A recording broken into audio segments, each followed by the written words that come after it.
Yes. નમસ્કાર દર્શક મિત્રો, લોકમંચમાં આપનું સ્વાગત છે. લોકમંચમાં આજે ચર્ચા કરી રહ્યા છે કોવિડ-19 દરમિયાન. કોવિડમાં આપણે જોયું કે લોકડાઉન જોવા મળ્યું, ત્યારબાદ અનલોકના 5મો તબક્કો આગળ સમગ્ર દેશભરમાં જોવા મળી રહ્યો છે. પણ જ્યારે અનલોકની અને સાથે લોકડાઉનની સ્થિતિમાં દિલ્હીમાં જ્યારે મરકઝમાં મુસ્લિમ જમાતના લોકો જ્યારે ભેગા થયા હતા અને તેને લઈને પણ દેશમાં ઘણા નેતાઓથી લઈને મીડિયામાં એક ટિપ્પણી એવી કરવામાં આવી હતી કે આ મરકઝમાં ભેગો થયેલો જે જમાત છે એને કારણે સંક્રમણ વધી રહ્યું છે. આવા પણ આક્ષેપો કરવામાં આવ્યા હતા અને એ આક્ષેપો અત્યારે જોવા મળ્યું કે સુપ્રીમ કોર્ટમાં જ્યારે એક અરજી કરવામાં આવી હતી, અરજી કરતા વકીલે પણ જણાવ્યું છે કે આ પ્રકારના જે આક્ષેપો કરવામાં આવ્યા તે ખોટા છે, મીડિયાનું એકતરફી રિપોર્ટિંગ છે. આવા આક્ષેપો અરજીમાં કરવામાં આવ્યા હતા અને સુપ્રીમ કોર્ટે તેની પર ટિપ્પણી કરી હતી. સુપ્રીમ કોર્ટે પણ જણાવ્યું છે, સુપ્રીમ કોર્ટે કેન્દ્ર દ્વારા જે સોગંદનામું રજૂ કરવામાં આવ્યું હતું તેની પણ આખરી ટિપ્પણી કરી છે અને સુપ્રીમ કોર્ટે એવું જણાવ્યું છે કે અભિવ્યક્તિની જે આઝાદી છે તેનો સૌથી વધુ દુરુપયોગ કરવામાં આવ્યો હોય તેવા દ્રશ્યો સામે આવ્યા છે અને એને લઈને મંત્રાલય પાસે પણ રિપોર્ટ માંગવામાં આવ્યો છે કે પૂર્વમાં કોઈ તૈયારીના ભાગરૂપે કોઈ પગલાં ભરવામાં આવ્યા હતા કે કેમ, તેનો એક રિપોર્ટ માંગવામાં આવ્યો છે સુપ્રીમ દ્વારા સૂચના પ્રસારણ મંત્રાલય પાસેથી.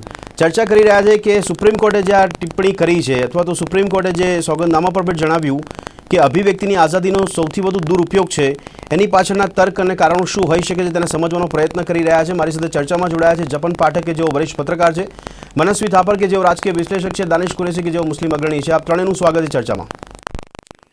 જપનજી, સૌથી પહેલા આપને પૂછવા માંગીશ, આપ કઈ રીતે આનું મૂલ્યાંકન કરશો? સુપ્રીમ કોર્ટે કીધું એટલે આપણે માની લઈએ કે એક તરફી રિપોર્ટિંગની વાત હોય અથવા અભિવ્યક્તિની આઝાદીમાં સૌથી વધુ દુરુપયોગ હોય કે એ સિવાય પણ આપણે માહોલ લાગી રહ્યો છે દેશભરમાં? એટલે ભદ્રેશભાઈ, આમાં હું બે મુદ્દા છે આમાં. એક તો સુપ્રીમ કોર્ટે કોઈ ડિસિઝન વર્ડિક્ટ નથી આપ્યું. આ એક ઓનગોઈંગ કેસ છે અને હવે પછીની ડેટ પણ આપી છે આજે. અને એમાં ઓનગોઈંગ કેસમાં એક જજનું રિમાર્ક છે અને સુપ્રીમ કોર્ટનું રિમાર્ક હોય એટલે ઓફકોર્સ આપણે આ ચર્ચા એટલા માટે જ કરીએ કે એનું મહત્વ. પણ એક રિમાર્ક છે કે જે સૌથી વધારે જેનો અબ્યુઝ થતો હોય એવી જે જોગવાઈઓ છે એમાંની એક જોગવાઈ આજકાલ આ નજરે આવી રહી છે, ફ્રીડમ ઓફ સ્પીચની જોગવાઈ. અને તેમણે આ તબલીગી જમાતે જે કેસ કર્યો છે એના સંદર્ભમાં આ રિમાર્ક સુપ્રીમ કોર્ટે મૂકી છે. તો મને લાગે છે કે સુપ્રીમ કોર્ટની રિમાર્ક સાથે તો હું અગ્રી થઉં છું કે ફ્રીડમ ઓફ એક્સપ્રેશન કે ફ્રીડમ ઓફ સ્પીચનો અબ્યુઝ પુષ્કળ થઈ રહ્યો છે. કારણ કે જ્યાં ફ્રીડમ છે, સ્વાતંત્ર્ય છે, ત્યાં એની સાથે ફરજો પણ સંકળાયેલી છે. અને ક્યારેક એ ફરજ ચૂકી જવાતી હોય અને માત્ર હકનો ઉપયોગ થતો હોય તો એ સંદર્ભમાં સુપ્રીમ કોર્ટની આ ટિપ્પણી છે. ઓકે. અપાર્ટ ફ્રોમ આનો જે બીજો પાર્ટ છે આ બાબતનો, એ તબલીગી જમાતને લગતો છે કે તબલીગી જમાતે એક પિટિશન કર્યું છે. તો આઈ ડોન્ટ થિંક સો કે મેં કઈ બધું મીડિયા જોયું નથી ને બધું મીડિયા કોઈ પણ ના જોઈ શકે, પરંતુ એ જે ગાળો છે એટલે એમાં ક્યાં મીડિયાના લેપ્સિસ હશે એમાં અને એટલે જ આ પિટિશન થઈ હશે. પણ એમાં જે ગાળો હતો એમાં મીડિયા સાવ અનફેર કે ખોટું નહોતું જ્યારે તબલીગી જમાતને પોઈન્ટ આઉટ કરતું હતું ત્યારે. કારણ કે ઇટ વોઝ અ ફેક્ટ કે 2000 લોકો જમા થયા હતા. ઇટ વોઝ અ ફેક્ટ કે દિલ્હીમાં મોટા પાયે ત્યાંથી લોકોને લઈ જવા પડ્યા હતા અને એમને દાખલ કરવા પડ્યા હતા કોવિડ સેન્ટરમાં. ઇટ વોઝ અ ફેક્ટ કે વિઝાના રૂલનું પણ વાયોલેશન થયું હતું અને એમાં કોર્ટે દંડ પણ ફટકાર્યો છે. ઇટ વોઝ અ ફેક્ટ કે ત્યાંથી લોકો વિવિધ રાજ્યોમાં ગયા જે કારણ કે મિશનરી પ્રવૃત્તિ છે, જે મરકઝની પ્રવૃત્તિ છે, જ્યાં સુધી હું સમજુ છું ત્યાં સુધી ઇટ્સ અ મિશનરી એક્ટિવિટી. એક ધર્મના પ્રીચિંગ, એક ધર્મના એક સેક્ટની પ્રીચિંગની એક્ટિવિટી છે. તે લોકો વિવિધ રાજ્યોમાં ગયા હતા અને ત્યાં પણ ઘણા રાજ્યોમાં ઇન્ટ્રોડ્યુસ કર્યો હતો. પ્રથમ કેસીસ જે કોવિડના હતા એ તબલીગી જમાતના લોકોના નીકળ્યા હતા. ત્યાં એક પરિસ્થિતિ હતી એના કરતા વધારે ખરાબ થઈ હતી અને બહુ ટ્રેસિંગની કાર્યવાહી મોટા પાયે વિવિધ રાજ્યોમાં કરવી પડી. તેમાં ભાજપ વાળા રાજ્યો પણ આવી જાય છે, કોંગ્રેસ વાળા રાજ્યો પણ આવી જાય છે. તમામે ટ્રેસિંગની પણ મોટી એક્ટિવિટી કરવી પડી હતી. એટલે મને લાગે છે મીડિયા જો એનું રિપોર્ટિંગ કરતું હોય તો હું માનું છું કે એમાં ખોટું રિપોર્ટિંગ નહીં થવું જોઈએ. એમાં કોઈકને સિંગલ આઉટ નહીં કરવા જોઈએ, પણ જો મીડિયા એ રિપોર્ટિંગ કરતી હોય અધિકૃત આંકડા અને સોર્સિસ અને સરકારના વિવિધ પ્રવક્તાઓ, પોલીસના પ્રવક્તાઓ, એમના દ્વારા જો બ્રીફિંગ થતું હોય અને જો મીડિયા એ ચીજ પર ડિબેટ કરતું હોય કે એ ચીજનું રિપોર્ટિંગ કરતું હોય તો આઈ ડોન્ટ થિંક સો કે મીડિયા એટ ઓલ સંપૂર્ણ રીતે એમાં તમે મીડિયાને અનફેર કહી શકો.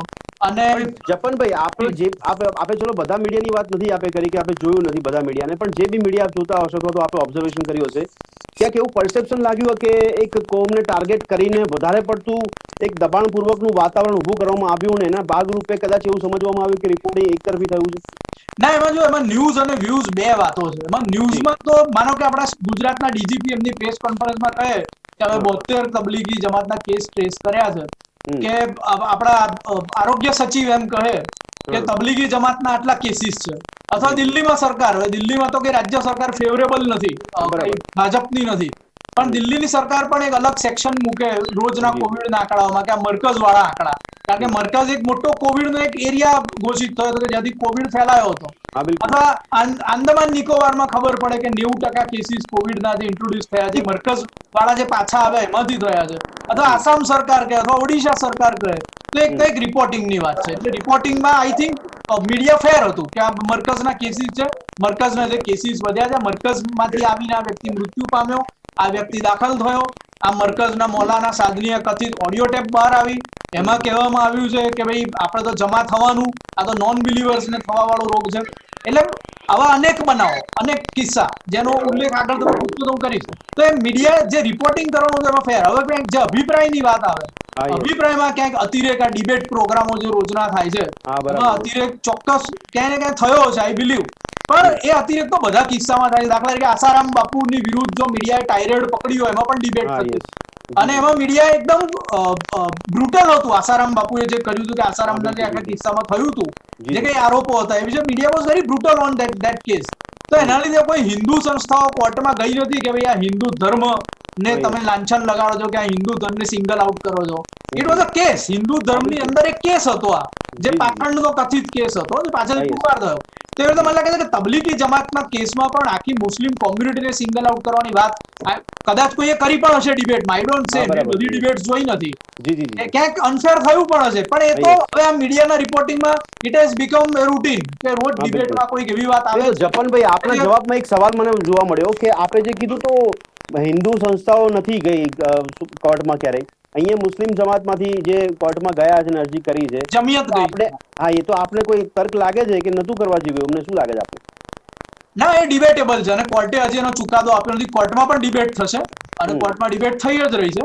અને કોર્ટે જે ફ્રેમવર્ક છે, આપણું બંધારણનું એક ફ્રેમવર્ક છે, એના આધારે કાયદાનું ફ્રેમવર્ક છે. એટલે અમારે કેબલ ટીવી એક્ટ અમને લાગુ પડે છે, ઇન્ક્લુડિંગ તમારી ટીવી ચેનલ, દરેક ટીવી ચેનલને કેબલ ટીવી એક્ટ લાગુ પડે છે.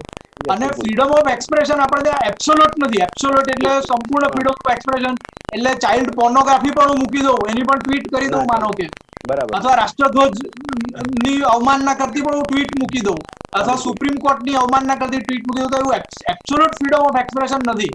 એટલે ફ્રીડમ ઓફ એક્સપ્રેશન નું પણ એક ફ્રેમવર્ક છે. અને એમાં એમાં જે 8 બાબતો છે કે ભારતનું સાર્વભૌમત્વ અને અખંડિતતા, રાજ્યની સુરક્ષા, વિદેશી રાજ્યો સાથેના મૈત્રીપૂર્ણ સંબંધો, જાહેર વ્યવસ્થા, શિષ્ટાચાર અને સદાચારના હિતમાં, ન્યાયાલયનું અવમાન, માનહાનિ અથવા અપરાધનું ઉત્તેજન. તો આ 8 એવા મુદ્દા છે કે એના ફ્રેમવર્કમાં તમારે ચાલવાનું છે મીડિયાએ. અને હું એક પોઈન્ટ આઉટ કરું ખાસ કે અમેરિકામાં મીડિયાને સ્પેશિયલ સ્વતંત્રતા આપવામાં આવી છે, પરંતુ અહીંયા ભારતમાં બંધારણ જયારે ઘડાતું હતું ત્યારે આ વાત આવી કે મીડિયાને સ્પેશિયલ સ્વતંત્રતા આપવામાં આવે, એટલે સામાન્ય નાગરિક કરતા વધારે, તો એ અહીંયા સ્વીકારાય નથી. એટલે એ સામાન્ય નાગરિક કે જે ફ્રેમવર્કમાં ફ્રીડમ ઓફ એક્સપ્રેશન ના હકનો ઉપયોગ કરવાનો છે, એ જ ફ્રેમવર્કમાં મીડિયાએ પણ ફ્રીડમ ઓફ એક્સપ્રેશન ના હકનો ઉપયોગ કરવાનો છે. એટલે આ મુદ્દામાં ક્યાંક જમિયતને લાગ્યું કે માનહાનિ વાળો જે મુદ્દો છે, જે 7 મુદ્દો છે, એનો ક્યાંક બ્રીચ છે, એ હક જમ્પ કર્યો છે મીડિયાએ, કોઈ સેક્શન ઓફ મીડિયાએ ક્યાંક. તો એને એના ઉદાહરણો મૂક્યા હશે અને એને એની વાત મૂકી હશે અને સુપ્રીમ કોર્ટ ગોઈંગ કેસ આગળ ચુકાદો. જપનભાઈ, હું દાનિશભાઈને પૂછું તેમ છતાં ફરી એકવાર બીજો સવાલ આપણે પૂછી લઉં કે આપને પરસેપ્શન કે એવું કોઈ ઓબ્ઝર્વેશન પરથી લાગે છે કે એક તરફી મીડિયા રિપોર્ટિંગ થયું હોઈ શકે છે? આ મને પૂછ્યું છે? હા, યસ જપનભાઈ. ના, એટલે મેં બધું મીડિયા જોયું નથી. મને લાગે છે મીડિયા એઝ ફાર એઝ જ્યાં ફેક્ટ્સ નું બયાની કરવાની હતી ત્યાં media was by and large fair. By and large હું કહું છું કારણ કે ક્યાંક મીડિયા એટલું મોટું છે, હવે તો એક નાની વેબસાઇટ પણ મીડિયા છે, એક બ્લોગ પણ મીડિયા છે. એટલે I don't say by and large mainstream media was fair. જે વ્યૂઝ વાળો પાર્ટ હતો, ડિબેટ વાળો પાર્ટ હતો, એમાં અનેક લોકો ભાગ લેતા હોય છે, એમાં વિભિન્ન વિચારોનો બુકે આખો રજૂ થયો છે, એમાં ક્યાંક બ્રીચ થયો હશે, ક્યાંક કોઈ કોમ્યુનિટી એમ લાગે અમને સિંગલ આઉટ કરે. યસ, દાનિશભાઈ, આપની પ્રતિક્રિયા આવે. સુપ્રીમે એક તરફી મીડિયા રિપોર્ટિંગને રોકવાના પગલા વિશે મંત્રાલયમાં પણ વાતચીત કરી છે કે પૂર્વ તૈયારીના ભાગરૂપેના કોઈ પગલા હોવા જોઈએ જે ભૂતકાળમાં કરવામાં આવ્યા છે કે નહીં, એવું બાબતને નોંધી છે. પણ સવાલ મારો એ છે કે આપણે પણ એવું લાગે છે ખરી કે વધારે પડતો દુરુપયોગ થયો છે, કારણ કે જે રીતનું આપણે ત્યાં લોકતંત્ર છે, લોકશાહી છે, બંધારણ છે, ફ્રીડમ ઓફ સ્પીચ જે છે, એના ભાગરૂપે જ મીડિયા બી એક ફ્રેમવર્કમાં જ કામ કરતું હોઈ શકે ને. એ ફ્રેમવર્કની બહાર શું કરવા જાય? હવે સૌથી પહેલી વાત હું કહી દઉં કે જગનભાઈએ જે વાત કરી કે કોર્ટમાં અત્યારે મેટર સબ જ્યુડિસ છે, બરાબર છે, પણ એક યુનિવર્સલ લાઈન હું એટલું કહી દઉં કે કોર્ટે જ્યારે ઓબ્ઝર્વ કર્યું છે કે હા ક્યાંક ને ક્યાંક બ્રીચ થયું છે, દેટ મીન્સ કે અત્યાર સુધી આગળ જે બી કંઈક ચુકાદો આવશે તો બધાને માન્ય હશે જ, પણ અત્યાર સુધી કોર્ટે જે ઓબ્ઝર્વ કર્યો છે that is clear and cut કે ક્યાંય ને ક્યાંય બ્રીચ થયું છે. બીજી વસ્તુ હું તમને કહી દઉં કે સૌથી મોટો માઇનસ ફેક્ટર જે છે આપણે અહીંયા એ પહેલા દિવસથી સિન્સ 1947 આપણે ઇન્ડિપેન્ડન્ટ થયા ત્યારથી માંડીને આજ દિન સુધી રિલીજિયસ માઇનોરિટી મુસ્લિમ કોમ્યુનિટી જે છે એ બધાના જ ટાર્ગેટમાં છે. એડમિનિસ્ટ્રેશન હોય, ગવર્મેન્ટ, કોઈની બી સરકાર હોય, જેમ કે જગનભાઈએ વાત કરી કે દિલ્હીની અંદર અરવિંદ કેજરીવાલની સરકાર હતી, પણ હું તમને કહી દઉં કે આ બધી પરિસ્થિતિનો નિર્માણ થયો છે પછી પહેલા દિવસથી જ્યારે મરકઝને ટાર્ગેટ કરવામાં આવ્યું ત્યારે મીડિયાએ તેને હાઈપ આપ્યું. મીડિયાએ જ્યારે હાઈપ આપ્યું ને બટ ઓબ્વિયસલી કે 100 પત્રકાર મળીને જ્યારે આપણા સ્ટેટના ડીજીપીને કોઈ પ્રશ્ન પૂછશે તો એમને જવાબ આપવો જ પડશે. તમારો પ્રશ્ન એવો છે કે મરકઝ માટે તમારે શું કહેવું છે, તો બટ ઓબ્વિયસ એમને મરકઝ માટે જવાબ આપવું પડશે કે ભાઈ જે બી કંઈક હશે અમે કરીશું. એટલે એ જે વાતાવરણ બનાવવાનું આખું જે કામ છે એ તમે જોઈ શકો છો. સુશાંતની મેટરમાં તમે જુઓ છો કે એક સુશાંત મર્ડરમાં અત્યારે 150 દિવસ ઉપર થવા આવ્યા છે અને કઈ રીતે ડિબેટ ચાલી રહી છે, બરાબર છે. એનાથી મોટા મોટા ઇન્સિડન્ટ આપણા દેશમાં બની ગયા છે પણ ક્યાંય કોઈ ફોકસ થતું નથી. એટલે મીડિયા પાસે જે પાવર છે લોકોનો માઇન્ડસેટ ડેવલપ કરવાનો, એની અંદર ક્યાંય ને ક્યાંય ફેર નથી એવું મને સુપ્રીમ કોર્ટની આજની એક લાઈનથી મને એવું લાગે છે કે ક્યાંક ને ક્યાંક અનફેર થવું છે. બીજી બાબત હું તમને કહી દઉં કે આપણે વાત કરી મૌલાના સાદની હોય કે આ બાજુ કમ્પેરિઝન જે આપણે કરી કે આશારામ બાપુની કે રામ રહીમ જેવા લોકોની, તો વસ્તુ એ છે કે રામ રહીમ હોય, આશારામ હોય, મૌલાના સાદ હોય, કોઈ બી હોય, એ કોર્ટમાં ગયા છે. દેટ મીન્સ કે there is a space to challenge the situation. એમને જે લાગ્યું કે ભાઈ સિચ્યુએશનને ચેલેન્જ કરવાનો સ્પેસ છે એટલે ત્યાં ગયા. કોર્ટે જે ચેલેન્જ કર્યું, સવાલ પર જ હા, યસ, બોલો બોલો.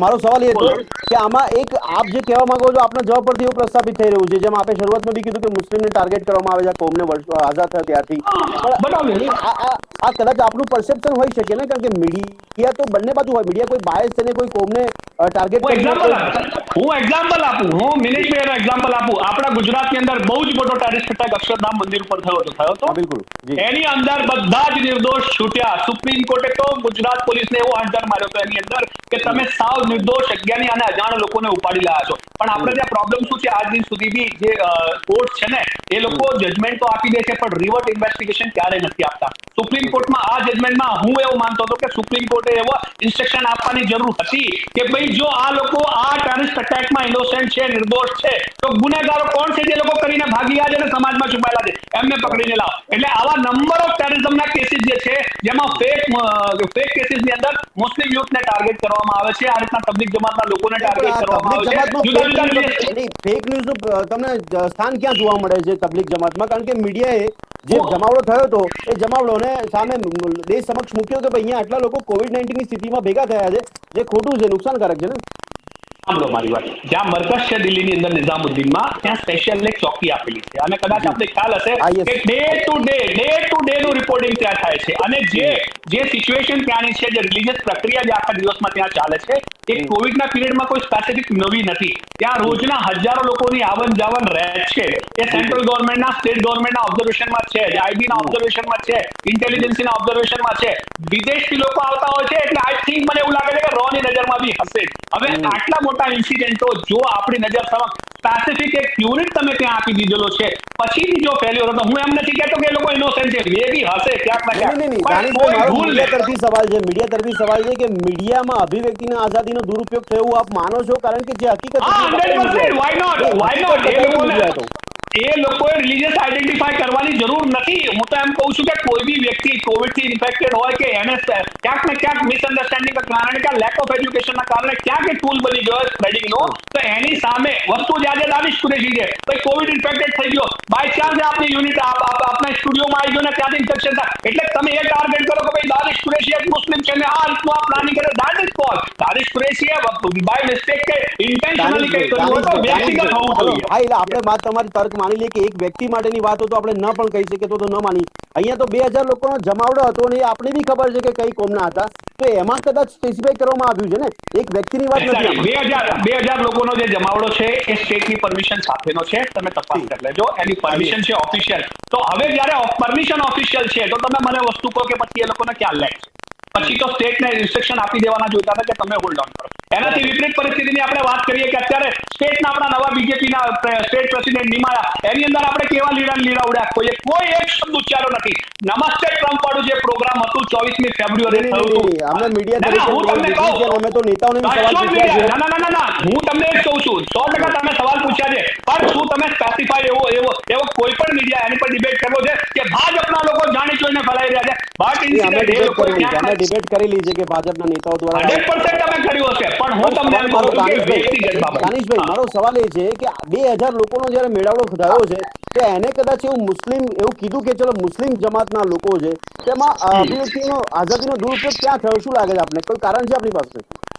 જો એક વસ્તુ છે કે સુપ્રીમ કોર્ટનો ફાઇનલ જજમેન્ટ આવી જવા દો. આજ સુધી તો જે સુપ્રીમે ઓબ્ઝર્વ કર્યું છે એ બિલકુલ ક્લિયર એન્ડ કટ છે કે અભિવ્યક્તિની આઝાદીનો ક્યાંક ને ક્યાંક દુરુપયોગ થયો છે. That is a universal line of protest. એટલે સુપ્રીમે કદાચ ટિપ્પણી ના કરી હોય તો દાનિશ કુરેશીનું શું મંતવ્ય છે? સુપ્રીમ કોર્ટે ટિપ્પણી નથી કરી.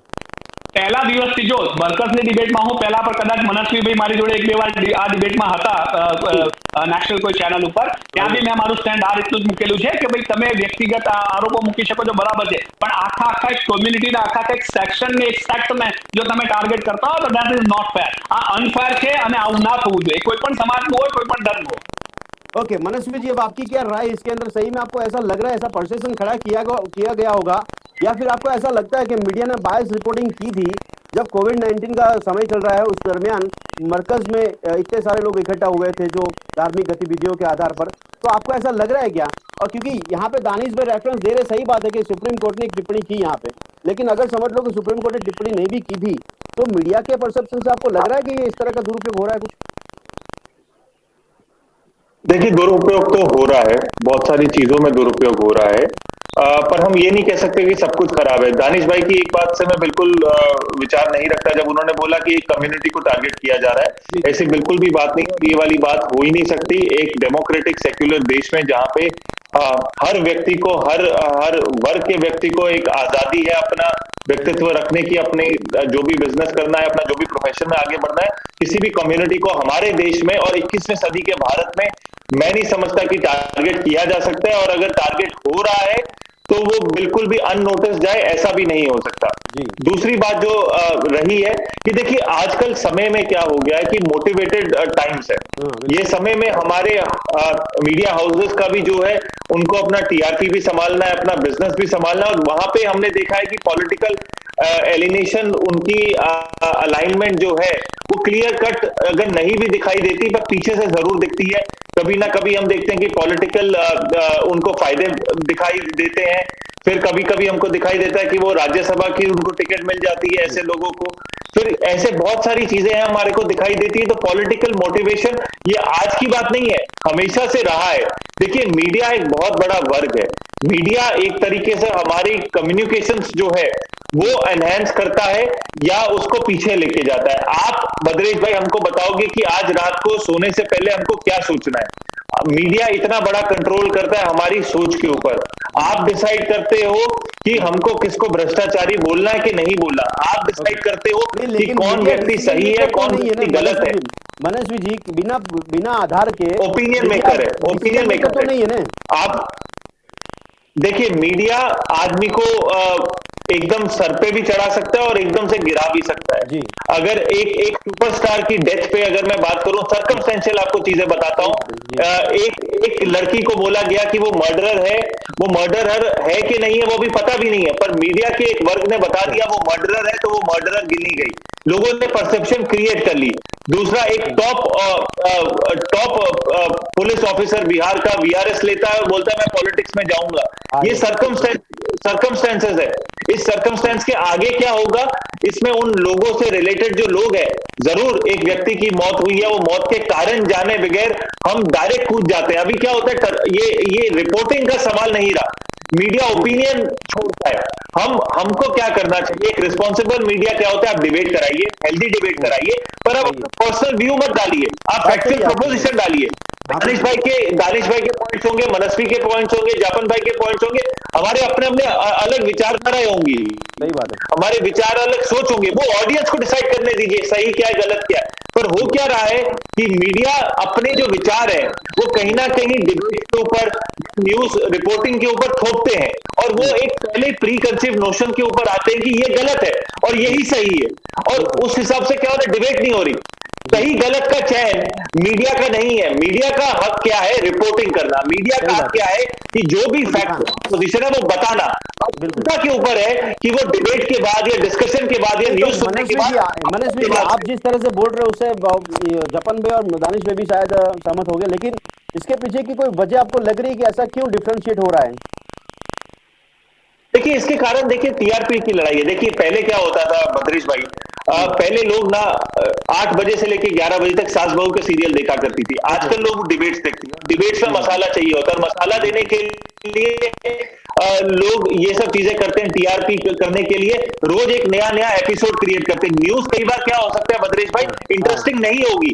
न्यूज कई बार क्या होगी कि मसालेदार नहीं होगी। हर रोज हम मसाला नहीं दे सकते देश को, पर क्योंकि टीआरपी बढ़ाना है, क्योंकि बिजनेस करना है, हमारे को मसाला देना पड़ता है। पर सच्चाई दीजिए। मैं बोलता हूं कि न्यूज प्रॉफिटेबल नहीं भी होगी चलेगा, पर सच्चाई होनी चाहिए। पर क्योंकि सच्चाई के लोग सच्चाई देखना नहीं चाहते, सच्चाई मसालेदार नहीं होती, सच्चाई टीआरपी ओरिएंटेड नहीं होती। आप अगर मसाला नहीं देंगे तो लोग बदल देंगे, तो आपको कहीं ना कहीं मसाला देना पड़ता है। तो ये मसाले के चक्कर में कहीं ना कहीं हम न्यूज को पीछे छोड़ रहे हैं। इस मुद्दे पे सुप्रीम ने जो टिप्पणी की है, तो आपकी राय में ये जानना चाहूंगा कि जैसे उसी समय पे मीडिया ने बोला हो कि जैसे जपन मैंने बोला कि कुछ मीडिया में ऐसा परसेप्शन रखा गया हो कि भाई मुस्लिम कौम ने ये जो कोविड-19 में इफेक्ट ज़्यादा किए हैं, ये नहीं करना चाहिए था, लेकिन वहाँ पे चर्चा भी हुई कि ये परमिशन के साथ हुआ था।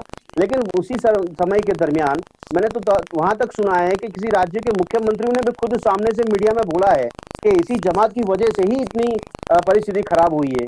तो क्या लग रहा है आपको, फिर मीडिया नहीं, पॉलिटिशियंस भी आ जाता है? बहुत ही निंदनीय है। आपने नाम नहीं दिया उस राज्य के व्यक्ति का, मुझे तो नाम भी पता है, आपको भी पता है, पर कोई बात नहीं, नाम लेने की बात नहीं है। पर मैं आपको एक और चीज बताता हूँ बद्रेश भाई, मार्च में हमारा लॉकडाउन हुआ था। ये आज जो हम लिखते हैं 60 लाख से ज्यादा केसेस ये रुक सकते थे। 3 चीजें अगर नहीं होती, मैं आपको 3 चीजें बताता हूँ। पहली चीज अगर जो नहीं होती वो ये होता कि हम लोग ये डोनाल्ड ट्रंप का जो नमस्ते ट्रंप किया वो नहीं करते। दूसरी चीज, हम अगर ट्रंप का इवेंट, ट्रंप के साथ साथ दूसरा इवेंट हम नहीं करते, तबलीगी जमात नहीं होती। तीसरा इवेंट जो मैं बोल रहा हूँ वो मध्य प्रदेश की सरकार नहीं गिराते और नई सरकार नहीं बनाते। अगर ये 3 इवेंट रुक जाते, जो मास गैदरिंग वाले इवेंट बोलते हैं हम लोग, अगर ये 3 इवेंट रुक जाते तो कहीं ना कहीं कोरोना में हमारा देश जो आज नंबर 1 है, जो सबसे आगे चल रहा है, वो कहीं ना कहीं सबसे पीछे होता।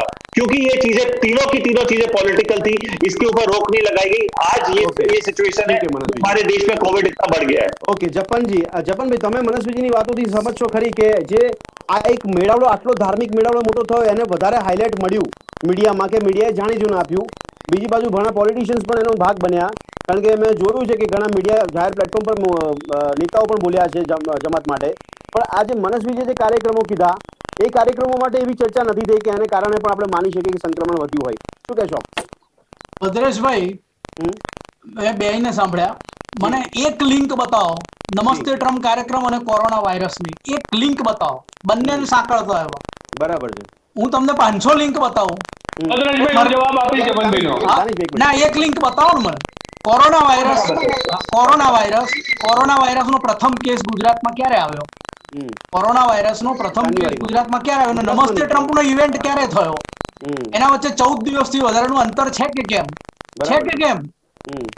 અને પ્રથમ કેસ ક્યારે આવ્યો? આ મારા ખ્યાલથી 25-30 દિવસનું અંતર છે, ઓછામાં ઓછા 20-25 દિવસનું અંતર છે બંને વચ્ચે કોઈ। અને ગુજરાતમાં પહેલો કેસ ક્યાંથી આવ્યો?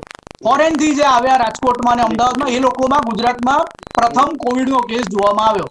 મને નમસ્તે ટ્રમ્પના ઇવેન્ટમાં ગયેલા એક વ્યક્તિએ બીજે, ત્રીજે, 7મે, 14મે દિવસે ફરિયાદ કરી હોય કે મને કોવિડ-19 થયો છે, મને તમે કહો। અને નમસ્તે ટ્રમ્પના ઇવેન્ટ વખતે કયા પ્રોટોકોલ્સ હતા કે જે પ્રોટોકોલ્સનો ભંગ થયો એમ મને કહો। અને નમસ્તે ટ્રમ્પના ઇવેન્ટ વખતે આખા દેશમાં માસ ઇવેન્ટ થતા હતા, કોઈ પાબંદી નથી એ વખતે। અને તમે જો નમસ્તે ઇવેન્ટમાં ટ્રમ્પને જો જવાબદાર લિંક કરતા હો, કારણ કે તમારે તબલીગ પર જે આરોપ લાગ્યા છે સોફ્ટ કરવા છે, ડાયલ્યુટ કરવા છે, એટલે તમે આ લઈ આવો, તે લઈ આવો, બધું બરાબર છે।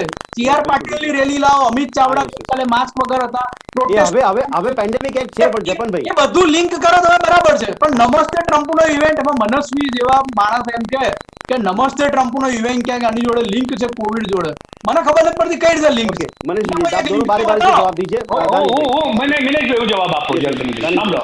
સૌથી પહેલી વાત કે નમસ્તે ટ્રમ્પ જે થયો એ 24મી ફેબ્રુઆરી થયો. આપણે ત્યાં લોકડાઉન થયું 22મી માર્ચે થયું. આપણે જપનભાઈને હું બતાવું કે 8મી ફેબ્રુઆરીના દિવસે નામદાર પ્રધાનમંત્રી આપણા માનનીય પ્રધાનમંત્રી નરેન્દ્રભાઈ મોદીએ ચાઇનાને લેટર લખ્યો કે ભાઈ તમારે ત્યાં જે આપદા આવી છે આ કોવિડની એની અંદર ભારત તરફથી તમારે જે મને બોલવા દો મને જવાબ આપવાનો મોકો આપો ભદ્રેશભાઈ. આપણે આવું એક ખોટી વસ્તુ ચાલુ પડે ચાલે આપણા પ્રધાનમંત્રીને આટલા સુદ્ધા ખબર હોય અને વિપક્ષના નેતા રાહુલ ગાંધી, હું કોંગ્રેસનો નથી પણ વિપક્ષના નેતા રાહુલ ગાંધીએ સમયાંતરે આ પેન્ડેમિક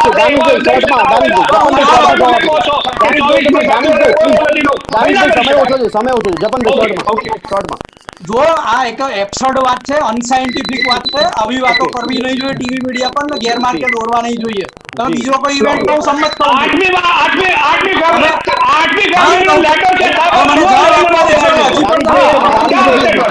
મારો સમય શું मनस्वी जी आप क्या बोल रहे थे? भद्रेश जी देखिए, आज का मुद्दा कुछ और था, पर क्योंकि कोविड पे चला गया तो नहीं, कोविड का वजह से इसी दरमियान हुआ था इसलिए। हाँ बिल्कुल.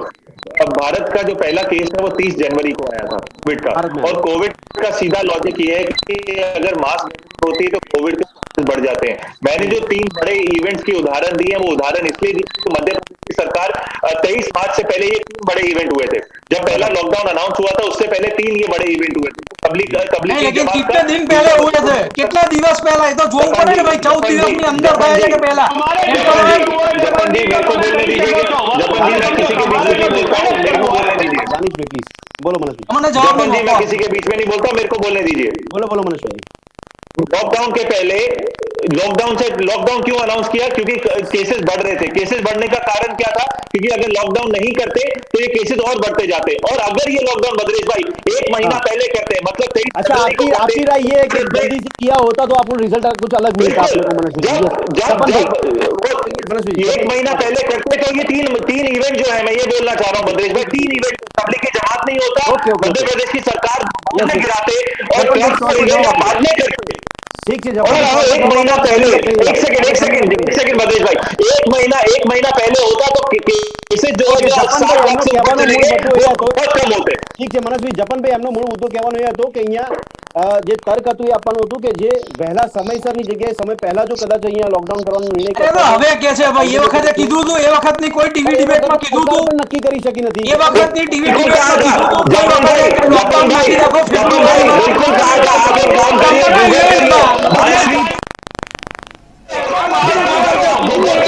ઓકે ઠીક છે જપનભાઈ. ઠીક છે જપનભાઈ. દાનિશભાઈ, મનસ્વીજી અહીંયા સમય ઓછો પડી રહ્યો છે, ચર્ચાને અહીંયા સમાપ્ત કરીએ, પરંતુ ચર્ચા એટલા માટે હતી કે અભિવ્યક્તિની આઝાદીનો દુરુપયોગનો ભાગ હતો એટલા માટે કે એવા સમયે અરજી કરવામાં આવી કે જ્યારે COVID-19ની અસર ભારતમાં જોવા મળી રહી છે. એના સમયગાળાને લઈને સવાલો થાય છે, ઇવેન્ટને લઈને સવાલ થાય છે. એના જ ભાગરૂપે ધાર્મિક મેળાવડાના ભાગરૂપે મરકઝમાં એટલે કે જે જમાત છે એના દ્વારા અરજી કરવામાં આવી હતી, જેની પર સુપ્રીમ કોર્ટની એક ટિપ્પણી હતી. આ ચર્ચાને સમાપ્ત કરી, આ ચર્ચામાં ત્રણેય ભાગ લીધો તે બદલ આપનો ખૂબ ખૂબ આભાર. ફરી મળીશું દર્શક મિત્રો લોકમંચમાં એક નવા વિષય પર ચર્ચા કરવા. ત્યાં સુધી રજા આપશો. નમસ્કાર.